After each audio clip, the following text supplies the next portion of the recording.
So how do we know to be long or short and what to do and when? This simple tool was developed back in 2005 and has been reliable ever since. What DOP does is color code your day chart, red or green or whatever color you choose, to show you the bias of the direction.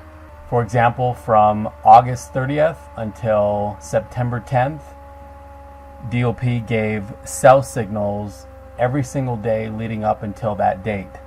So on each individual day, we're going to look to get into short positions. When DOP turns the opposite, we're going to look to get in long positions. So all last week, we're looking for buying.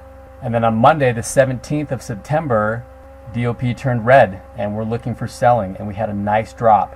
And then from Tuesday into today's rally, September 20th, we had long signals that held.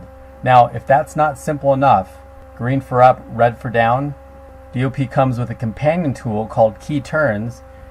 And what Key Turns does is it references the DOP direction and populates a tipping point, for lack of a better term. So this price level on an intraday chart, this is the price, which is represented by two lines that are one tick apart, showing the exact price at where DOP turns up and where it turns down.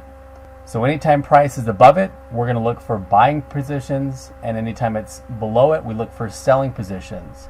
And then we just use common trading sense to know when to get in or get out based upon the position of where price is at in relation to the key turns levels. So on days like Wednesday that were kind of sideways, the market was kind of stuck in this channel. Once price got below the key turn level, we are looking for shorts, but we're also looking for failure. And so as soon as that approaches that line, we're looking for success on that.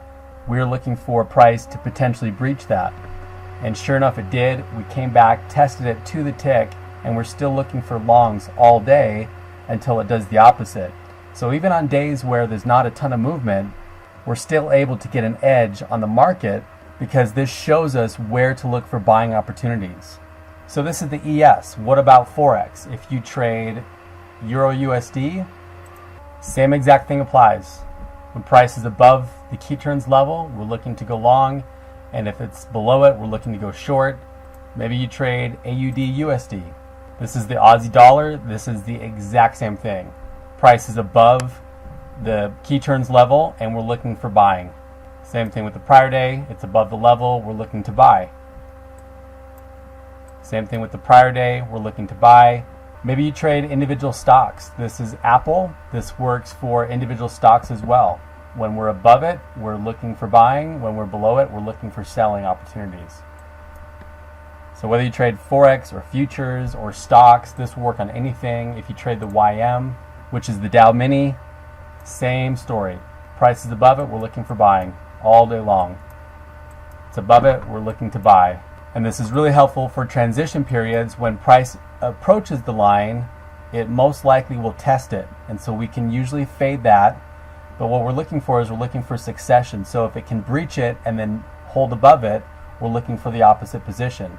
So we take our shorts when we're below it, and then we take our long positions when we're above it. And it's that simple. There's no indicators to decipher what they're doing, no squiggly lines. It's a simple price. You can also reference the day chart to give you just a quick color-coded view on what's the direction, and that's the direction we're looking to get in the market, and that's it. It's that simple.